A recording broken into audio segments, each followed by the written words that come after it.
हमें माला का सहारा लेकर के अपने श्वासों में मंत्र को बसाना है। फिर ऐसे अनुराग से युक्त हो जाना है कि जैसे हम श्वास के बिना जी नहीं सकते, ऐसे हम राधा के बिना न जी सके। बात यहाँ पहुंचनी, ये कम वो तो मतलब बहिर्मुख वृत्ति में, फिर इसका धीरे धीरे हम अभ्यास अंतर्मुखता के करते हैं। जब अंतर्मुख वृत्ति हो जाती तो सही मानना, माला उठाने की इच्छा नहीं होती, सही मानना। और जहां एक माला ऐसे करो तो विक्षेप सा लगता है, जिनका प्रवेश है वो समझते होंगे। जैसे आप बैठे हो, प्रतिपल मंत्र का ध्यान हो रहा, आप ध्यान पूर्वक डूब रहे हो, अब उसमें प्रत्येक गुरिया सकलाना, उसको सुमेरवाने पर गिनती किस लिए सकलाना, ये सब बाधा सी लगती है। पर शुरुआत में अगर आप ऐसा करोगे तो आप वहां नहीं पहुंच पाओगे।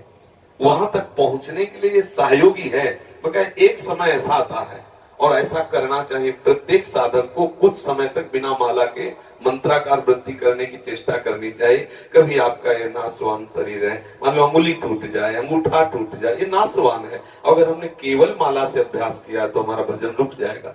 ये अनुभव की बात कहते हैं। जैसे हमने 50 माला निज मंत्र का जप करने का नियम लिया, तो 50 के बाद जो मन है ना, वो कहता है आज का काम हो गया।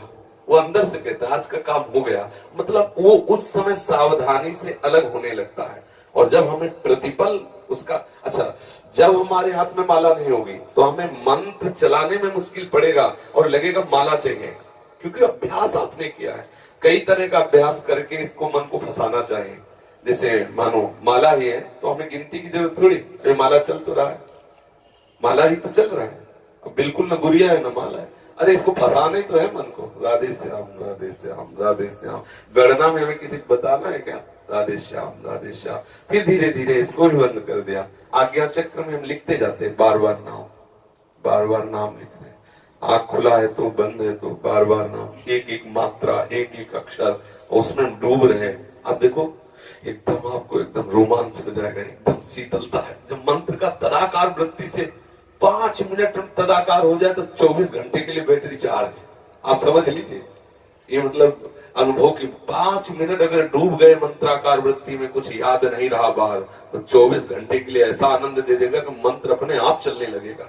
अभी क्या होता है कि अंगुली में माला, जिह्वा पे नाम और वृत्ति बाहर, ये प्रारंभिक दशा में आवश्यक है। क्योंकि अगर हम प्रारंभिक दशा में केवल उसके ऊपर छोड़ देंगे तो विषयी मन वो कल्पना में फंसा देगा, नाम छूट जाएगा। प्रारंभिक दशा में बहुत सहयोगी माला है, माला भगवत स्वरूप है, पर एक स्थिति ऐसी आनी चाहिए कि हम बिना माला के भी भगवान नाम में, प्रियाजू के नाम में, प्रियाजू के रूप में हम डूबे। ये प्रेम रस की वृत्ति आने के लिए थोड़ा सहयोगी है, लेकिन पूरी वृत्ति माला में ही केवल ना लगाते। ये तो देखा गया है, अंगूठा दर्द करने लगा, अंगूठे में चोट लग गई तो बहुत विक्षिप्त है, भजन नहीं हो रहा। हमें ऐसी कमजोर स्थिति नहीं रखनी। जब हम गुरु कृपा से इस मार्ग में प्रारंभ में आए तो ये गुरुजनों से सुनने को मिला कि जितना जितना नाम जप करोगे रूप का प्रकाश होगा। तो लोभ गुरु के वचनों से जागृत हो गया। तो जो पूर्व में सदगुरुदेव भगवान थे, बड़े जप प्रधान महापुरुष थे, सन्यासी थे, पर बहुत प्रणव जप प्रधान थे। रात्रि के 2 बजे हम जैसे उठते तो देखते जप में बैठे हैं, और दिन में जैसे विश्राम करते तो टहलते हुए आ जाए, उठ बैठ। महाराज जी भी विश्राम कर रहे थे इसलिए लेट गए थे। नहीं, किसान को देखो, वो जंगलों में जैसे गंगा किनारे था ना, कहते किसान को देखो हल जोत रहा, एक अन्न प्राप्त करने के लिए वो विश्राम नहीं कर रहा और गया हल जोतने। तुम बाबा जी बनना चाहते हो इस समय पढ़े, चलो बैठो। और जब की और फिर उनके वचनों से लोभ हुआ कि नाम जब से, मंत्र जब से प्रभु का रूप आने लगता है तो कहीं ना कहीं आकर्षण तो होता है, तभी इस मार्ग में कोई कदम रखता है। अब उसको अब अगर कोई चू भी बोले तो विक्षेप पड़े। फिर सदगुरुदेव भगवान से कहा कि कहीं कुछ बज रहा है, कहीं कोई बोल रहा है, कहीं कोई आवाज आ रही तो मन बहुत विक्षेप, तो उनका इस पर सुधार करना है। हमें कहीं विक्षिप्त नहीं होना, कहीं उस संगीत आदि बज रहा तो एकदम विक्षेप होता। फिर हम साउंड पे खड़े होकर भजन शुरू किया। जैसे हम ब्रह्मांड में कहीं गाना चल रहा तो वहीं खड़े हो गए, बार बार वृत्ति, मंत्राकार वृत्ति टूटने न पाए। थोड़ी देर परेशानी होती, फिर धीरे धीरे टीवी चल रही, बैठे मंत्राकार वृत्ति। उसका चित्र आकर्षित न कर पाए, उसका शब्द आकर्षित न कर पाए, पर समाज है वो हल्ला मचा, खड़े हो गए बाजार में थोड़ी देर, मंत्राकार होते धीरे धीरे धीरे सब जगह पास हो गए। ये जैसे ट्रेनिंग दी जाती है ना, देखो जवान की, बिना युद्ध के वो सैकड़ों गोलियां बरसाता रहता, क्योंकि उसको अभ्यास चाहिए ना। तो हमको भी तो युद्ध करना है। न जाने कितनी प्रतिकूलता है कि कोई गाली बक रहा है, कोई समाज की भीड़ है, कोई मनोरंजन के गाने गाए जा रहे हैं, कहीं कोई कुछ तो हम हर लुभावने और भयावने दोनों स्थिति में नाम को ऐसा दृढ़ कर ले, किसी भी स्थिति में नाम ना।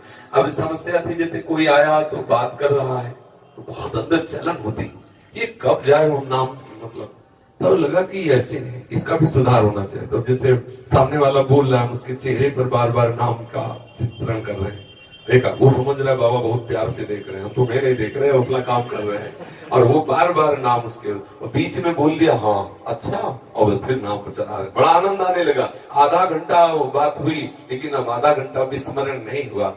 अगर बोलना है तो कोई सूक्ष्म बात भागवती बोल दो, चुप रहो, सामने वाले बोलने दो, और अपने अपने बस अपने चलने चाहे। धीरे धीरे ऐसी स्थिति आने लगती है कि आप शयन कर रहे हो, उठे, मंत्र चल रहा है, बड़ा आनंद।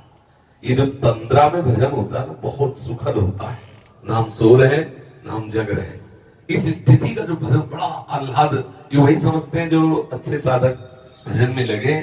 एक स्थिति होती है, न सो रहे न जग रहे, चेतना भी है और बाहर की चेतना भी नहीं, मंत्राकार वृत्ति है या भागवती चिंतन में एकदम डूबा हुआ है। तभी संत जन प्राय कई कई घंटे पड़े हैं, लेकिन उनको नींद में थोड़ी हो, संत सोता नहीं है। जो भागवतिक महाप्रभु सोते नहीं है, उनका हृदय निरंतर भजन परायण रहता है। आंख मुंदी हुई, हो सकता है तुम्हें लगे कि सो रहे, लेकिन वो सो नहीं रहे। हाँ बिल्कुल पक्की बात, अभ्यास में कमी नहीं रखनी चाहिए। माला में गांठ लगी है कि नहीं लगी, उससे क्या होगा। आप दोनों तरह की माला रख लो सिराने, देखो क्या होता है, क्या होता है। माला रखने से केवल काम नहीं चलेगा, अंदर भजन करने से काम चलेगा। हम निरंतर भजन परायण रहे।